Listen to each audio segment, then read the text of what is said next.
everyone, welcome back to the Learnix channel. Doctor Anand Malik எழுதின the magic violin story பற்றி இந்த வீடியோவில் பார்க்க போகிறோம். வாங்க நம்ம வீடியோக்குள்ளே போகலாம். இட்டாலியில் உள்ள சிசிலிங்கிற ஊரில் ஒரு சின்ன பையன் வாழ்ந்துட்டு இருந்தான். அந்த பையன் ரொம்ப ஏழை, ஆனால் எப்போவும் சிரிச்சிட்டு ரொம்ப சந்தோஷமாக இருப்பான். அவனோட அப்பா அம்மா இவன் ரொம்ப சின்ன குழந்தையாக இருந்தப்பவே இறந்துட்டாங்க. அதனால் அவனோட வேலையை அவனே பார்த்துக்கிட்டு தனியாக வாழ்ந்துட்டு இருந்தான். பக்கத்தில் இருக்கிற கிராமங்களுக்கு போய் வேலை தேடிட்டு இருக்கான். ஒரு நாள் அவன் ஒரு ஃபார்ம் ஹவுஸ்க்கு போகிறான். அங்கே போய் அந்த ஃபார்ம் ஹவுஸோட கதவை தட்டுறான். ஒரு ஃபார்மர் அந்த வீட்டில் இருந்து வெளியில் வராரு. அந்த ஃபார்மர் உனக்கு என்ன வேணும் அப்படின்னு ரொம்ப கோவமாக கேட்குறாரு. அந்த ஃபார்மர் இரக்கம் இல்லாத கஞ்சத்தனமான ஒரு ஆள். அவர் இந்த பையனை பிச்சைக்காரனாக தான் இருப்பான்னு நினச்சிக்கிட்டு இந்த பையன்கிட்ட ரொம்ப கோவமாக உனக்கு என்ன வேணும் அப்படின்னு கேட்குறாரு. எனக்கு ஒரு வேலை வேணும், எந்த வேலையாக இருந்தாலும் பரவாயில்லன்னு அந்த பையன் சிரிச்சுக்கிட்டே இந்த ஃபார்மர்கிட்ட சொல்கிறான். அந்த ஃபார்மர் உடனே சரி இவனுக்கு வேலையை கொடுத்துட்டு இவனுக்கு காசு கொடுக்காம ஏமாத்திடலான்னு நினச்சிக்கிட்டு என்னுடைய ஆடுகளை மேய்க்கிற வேலையை நீ பாருன்னு இவனுக்கு ஒரு வேலையை கொடுக்குறாரு. அதனால அந்த பையன் அன்னையிலேருந்து அந்த ஃபார்ம் ஹவுஸ்லேயே தங்கி ஆடுகளை மேய்க்கிறதுக்கு மலைகளுக்கு கூட்டிகிட்டு போயிட்டு வருவான். அந்த பையன் இந்த வேலைக்கு சேர்ந்து 3 வருஷம் ஆகிடுச்சு. இந்த வேலை அவனுக்கு போர் அடிச்சிருச்சு. அதனால் வேறு வேலைக்கு போகலான்னு முடிவெடுக்கிறான். மலைகளுக்கு ஆடு மேய்க்க போகிறப்ப ரொம்ப லோன்லியாக ஃபீல் பண்ணுறான். ஆடு மேய்ச்சிட்டு ஃபார்ம் ஹவுஸ்க்கு வந்ததுக்கு அப்புறமும் இவன்கிட்ட பேசுகிறதுக்கு அந்த ஃபார்மரை தவிர வேறு யாருமே அங்கே இருக்க மாட்டாங்க. அதனால் இந்த வேலையை விட்டுட்டு வேறு வேலைக்கு போகலான்னு அந்த பையன் முடிவெடுக்கிறான். ஒரு நாள் ஈவினிங் அந்த பையன் இந்த ஃபார்மர்கிட்ட போய் நான் வேலையை விட்டுறலான்னு இருக்கேன், எனக்கு என்னோட 3 வருஷ கூலியை கொடுத்துருங்கன்னு கேட்குறான். உடனே அந்த ஃபார்மர் ரொம்ப கோவப்பட்டார். கூலியா? நான் எப்போ உனக்கு கூலி தரேன்னு சொன்னேன்? நான் உனக்கு வேலை கொடுத்தப்போ வேலை மட்டும்தான் கொடுத்தேன், உனக்கு கூலி கொடுக்குறேன்னு நான் சொல்லவே இல்லை. அதனால் நான் உனக்கு கூலி கொடுக்க மாட்டேன்னு அந்த ஃபார்மர் சொல்கிறாரு. அதுக்கு அந்த பையன் அப்படியா, சம்பளம் வாங்காமல் யாரும் வேலை பார்க்க மாட்டாங்க. நான் வேலையில் சேர்ந்த அன்னைக்கு என் சம்பளத்தை பற்றி பேசலைன்னா நீங்கள் நல்லவர்னு நினச்சேன், அதனால தான் சம்பளத்தை பற்றி நான் அப்போ பேசலைன்னு அந்த பையன் ஃபார்மர்கிட்ட சொல்கிறான். நான் நல்லவன் தான், என் முன்னாடி இதுவரைக்கும் யாரும் இப்படி பேசினதில்லை, உனக்கு கூலி தரேன்னே நான் சொல்லலை, இருந்தாலும் பரவாயில்ல நான் உனக்கு இப்போ கூலி தரேன்னு ஃபார்மர் அந்த பையன்கிட்ட ரொம்ப கோவமாக சொல்லிவிட்டு அவனுக்கு 3 காப்பர் காயின்ஸ் கொடுக்குறாரு. அவன் 3 வருஷமாக வேலை பார்த்ததுக்கு மொத்தமாக வெறும் 3 காப்பர் காயின்ஸ் மட்டும் அந்த பையனுக்கு தராரு. அந்த பையன் 3 காப்பர் காயின்ஸையும் வாங்கிக்கிட்டு அந்த காயின்ஸை பார்த்து சிரிச்சுக்கிட்டே அவனோட பாக்கெட்டில் வச்சுக்கிறான். ஒரு தொப்பியை தலையில் மாட்டிக்கிட்டு விசில் அடிச்சுக்கிட்டே அந்த இடத்த விட்டு கிளம்பி போயிடுறான். அன்னைக்கு நைட்டு அவன் வெளியவே தூங்கிடுறான். தூங்கி எந்திரிக்கிறப்ப ஒரு வயசான பிச்சைக்காரரை அவன் முன்னாடி பார்க்குறான். அவரை பார்த்து சிரிச்சுக்கிட்டே குட் மார்னிங், என்ன சீக்கிரமாக எந்திரிச்சிட்டிங்க போல் அப்படின்னு கேட்குறான். ஆமாம் நான் எந்திரிச்சிட்டேன், எனக்கு ரொம்ப பசிக்குது, அதனால் என்னால் சரியாக தூங்க முடியலன்னு சொல்கிறாரு. உன்கிட்ட 1-2 காப்பர் காயின் இருந்துச்சுன்னா என்கிட்ட கொடு, எனக்கு ரொம்ப பசிக்குது அப்படின்னு அந்த பிச்சைக்காரர் அந்த பையன்கிட்ட கேட்குறாரு.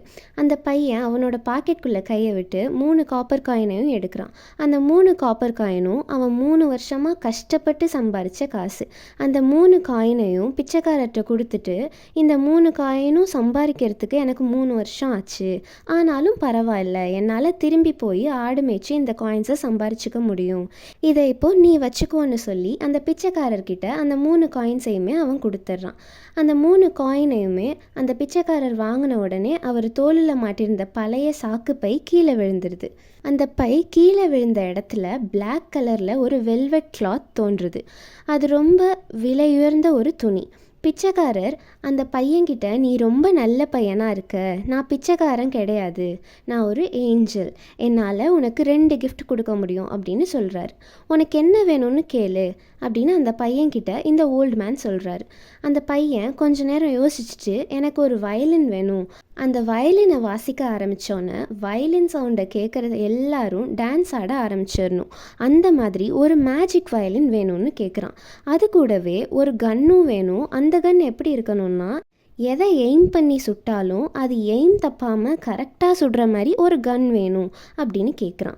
அந்த ஓல்டு மேன் அந்த பையனை பார்த்து சிரிச்சுக்கிட்டு அந்த கிளாத்குள்ளே இருந்து ஒரு மேஜிக் வயலினையும் ஒரு மேஜிக் கன்னையும் எடுத்து கொடுக்குறாரு. இந்த பொருட்கள் உனக்கு ஹாப்பினஸை கொடுக்கட்டும் அப்படின்னு அந்த பையனை வாழ்த்திட்டு அங்கேருந்து அந்த ஓல்டு மேன் மறைஞ்சிடுறாரு. அந்த மேஜிக் வயலினையும் கன்னையும் எடுத்துக்கிட்டு 3 வருஷமாக வேலை பார்த்த ஃபார்ம் ஹவுஸ்க்கு இந்த பையன் போகிறான். அந்த கேட்டுக்கிட்ட அவன் போகிறப்ப ஒரு பறவை வானத்தில் பறக்கிறத பார்க்குறான். அவனோட மேஜிக் கன்னை வச்சு அந்த பறவையை குறிப்பாத்து சுட்டுடுறான். புல்லட் பறவை மேலே பட்டு அந்த பறவை கீழே விழுந்துருது. உடனே அந்த ஃபார்மர் ஓடி வந்து கீழே விழுந்த பறவையை எடுத்துக்கிறாரு. அந்த பறவை என்னோடதுன்னு சொல்லி அதை வச்சுக்கிறதுக்கு ட்ரை பண்ணுறாரு. அந்த பையன் அவர்கிட்ட, கண்டிப்பாக நீங்கள் அதை வச்சுக்கலாம், ஆனால் இது உங்களுக்கு வேணும்னா நீங்கள் இப்போது டான்ஸ் ஆடணும், அப்போ தான் உங்களால் இந்த பறவையை எடுத்துக்க முடியும்னு அந்த பையன் ஃபார்மர்கிட்ட சொல்கிறான். நீ என்கிட்டே இவ்வளோ ரூடாக பேசுறியா அப்படின்னு ஃபார்மர் அந்த பையன்கிட்ட சத்தம் போடுறாரு. சத்தம் போட்டுட்டு பறவையை எடுக்க போகிறாரு ஃபார்மர். உடனே அந்த பையன் வயலின் வாசிக்க ஆரம்பிச்சிடுறான். அது மேஜிக் வயலின்னால அந்த பையன் வயலின் வாசிக்க ஆரம்பித்தோடனே ஃபார்மர் டான்ஸ் ஆட ஆரம்பிச்சிடுறாரு. அந்த பையனும் வயலின் வாசிக்கிறத நிப்பாட்டவே இல்லை. ஃபார்மராலையும் டான்ஸ் ஆடுறத நிறுத்தவே முடியல. வாசிக்கிறத நிப்பாட்டு, ப்ளீஸ் நிப்பாட்டுன்னு ஃபார்மர் கத்துறாரு. ஆனால் அந்த பையன் வயலின் வாசிக்கிறத நிப்பாட்டவே இல்லை. உனக்கு நான் 1000 சில்வர் காயின்ஸ் தரேன், வாசிக்கிறத மட்டும் நிப்பாட்டு அப்படின்னு ஃபார்மர் கெஞ்சுறாரு.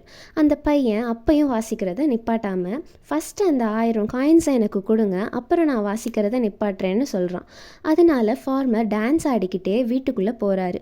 அவர் பத்திரமா மறைச்சி வச்சுருந்த சில்வர் காயின்ஸில் இருந்து 1000 சில்வர் காயின்ஸை எடுத்து அந்த பையன்கிட்ட கொடுக்குறாரு. அந்த பையன் வயலின் வாசிக்கிறத நிப்பாட்டிடுறான். சில்வர் காயின்ஸை எடுத்துக்கிட்டு அங்கேருந்து கிளம்புறான். ஆனால் அந்த ஃபார்மர் அந்த பையன் போகிறதுக்கு முன்னாடி ஊருக்குள்ளே போய், ஒரு பையன் என்கிட்ட இருந்து 1000 சில்வர் காயின்ஸை திருடிட்டான்னு கம்ப்ளைண்ட் பண்ணிடுறாரு. அந்த ஊரோட மெஜிஸ்ட்ரேட் போலீஸ்காரவங்களை அனுப்பி அந்த பையனை பிடிச்சிடுறாங்க. அந்த பையன்கிட்ட 1000 சில்வர் காயின்ஸும் இருக்குது. அந்த காலத்தில் சிசிலிங்கிற ஊரில் திருடுறவங்களுக்கு மரண தண்டனை கொடுத்துருவாங்க. இந்த பையன் பார்க்குறதுக்கு ரொம்ப ஏழையாக இருக்கான். அதனால் 1000 சில்வர் காயின்ஸ் இவனோட தான் இருக்க வாய்ப்பு இல்லை. ஃபார்மர் சொன்னது தான் உண்மையாக இருக்கும்னு நினச்சி அந்த பையனுக்கு தூக்கு தண்டனை கொடுத்துட்றாங்க. அந்த பையனை தூக்கில் போடுறதுக்கு முன்னாடி அந்த பையன் மெஜிஸ்ட்ரேட் கிட்ட, கடைசியாக ஒரு தடவை நான் வயலின் வாசிக்கணும், அதுக்கு மட்டும் எனக்கு அனுமதி கொடுக்கணும்னு கேட்குறான். வயலின் தானே வாசிக்கணும், வாசிச்சுக்கோன்னு மெஜிஸ்ட்ரேட் பெர்மிஷன் கொடுத்துட்றாரு. ஆனால் அந்த ஃபார்மர், வேணாம் தயவு செஞ்சு வயலின் வாசிக்க விட்டுறாதீங்கன்னு சொல்லி கத்துறாரு. ஆனால் அந்த மெஜிஸ்ட்ரேட் அதை கண்டுக்கல. வயலின் தானே வாசிக்கணும்னு கேட்குறான், வாசிச்சுட்டு போட்டும், ரொம்ப சின்ன பையனாக இருக்கான், வயலின் வாசிக்கிறதால எந்த பிரச்சனையும் வந்துட போகிறதில்லன்னு சொல்லி வயலின் வாசிக்க அலோவ் பண்ணுறாரு. அந்த பையன் வயலின் வாசிக்க ஸ்டார்ட் பண்ண உடனே மெஜிஸ்ட்ரேட், தூக்கில் போடுறதுக்காக வந்த ஹேங்மேன், ஃபார்மர், தூக்கு போடுறத பார்க்கறதுக்காக வந்த மக்கள், இவங்க எல்லாரும் டான்ஸ் ஆட ஆரம்பிச்சிட்டாங்க. அந்த பையன் வாசிக்கிறத நிப்பாட்டாமல் வாசிச்சுக்கிட்டே இருக்கான். எல்லாரும் டான்ஸ் ஆடுறத நிப்பாட்ட முடியாமல் டான்ஸ் ஆடிக்கிட்டே இருக்காங்க. மெஜிஸ்ட்ரேட், என்னால் இனிமேல் டான்ஸ் ஆட முடியாதுன்னு கத்துறாரு. ஆனால் அவரால் ஆடுறத நிப்பாட்ட முடியலை. யாராவது அவனை நிப்பாட்டுங்க, அவன் நிப்பாட்டினா அந்த 1000 சில்வர் காயின்ஸையும் அவனே வச்சுக்கட்டும்னு ஃபார்மர் சொல்கிறாரு. இதுக்கு மேலே ஆடினேன்னா நான் செத்துடுவேன், தயவு செஞ்சு அவனை நிப்பாட்டுங்கன்னு சொல்லி ஹேங்மேன் கத்துறாரு. ஆனால் இதெல்லாம் கண்டுக்காமல் அந்த பையன் தொடர்ந்து வாசிச்சுக்கிட்டே இருக்கான். கடைசியாக மெஜிஸ்ட்ரேட் என்ன சொல்கிறாருன்னா, உனக்கு நாங்கள் விடுதலை கொடுத்துட்றோம், ஃபார்மரோட 1000 சில்வர் காயின்ஸையும் நாங்கள் கொடுத்துட்றோம், தயவு செஞ்சு வாசிக்கிறத நிப்பாட்டிருன்னு சொல்கிறாரு. அந்த பையன் ஓகேன்னு சொல்லிட்டு அந்த ஹேங்மேனை போய் என்னோட கன்னையும் சில்வர் காயின்ஸையும் எடுத்துகிட்டு வர சொல்லுங்கள், அதுக்கப்புறம் நான் வாசிக்கிறத நிப்பாட்டுறேன் அப்படின்னு சொல்கிறான். அந்த ஹேங்மேன் டான்ஸ் ஆடிக்கிட்டே கோர்ட் ஹவுஸ்குள்ளே போய் எடுத்துகிட்டு வரான். எடுத்துகிட்டு வந்து அந்த பையன் கையில் கன்னையும் சில்வர் காயின்ஸையும் கொடுத்துட்றாரு. அந்த கன்னை என்னோட பெல்ட்டில் கட்டுங்க, காயின்ஸை என்னோட பாக்கெட்டில் போடுங்க, ஏன்னா இனிமேல் நான் யாரையும் நம்புறதா இல்லை, நான் இந்த இடத்த விட்டு ரொம்ப தூரம் போகிற வரைக்கும் வாசிக்கிறத நிப்பாட்ட மாட்டேன்னு அந்த பையன் சொல்கிறான். அந்த பையன் வாசிச்சுக்கிட்டே அந்த இடத்த விட்டு நடக்க ஆரம்பிக்கிறான். கடைசியாக அந்த பையன் ரொம்ப தூரமாக போயிட்டு அந்த சவுண்ட் மறைஞ்ச உடனே டான்ஸ் ஆடிட்டு இருந்த எல்லாரும் டயர்டாகி அப்படியே கீழே விழுந்துடுறாங்க. அந்த பையன் மேஜிக் வயலின், மேஜிக் கன், 1000 சில்வர் காயின்ஸை எடுத்துக்கிட்டு அந்த இடத்த விட்டு சந்தோஷமாக போயிடுறான். இவ்வளோ தான் இந்த ஸ்டோரி. இந்த வீடியோ உங்களுக்கு பிடிச்சிருந்தா மறக்காமல் லைக் பண்ணுங்கள், ஷேர் பண்ணுங்கள் அண்ட் சப்ஸ்கிரைப் பண்ணுங்கள். தேங்க்யூ.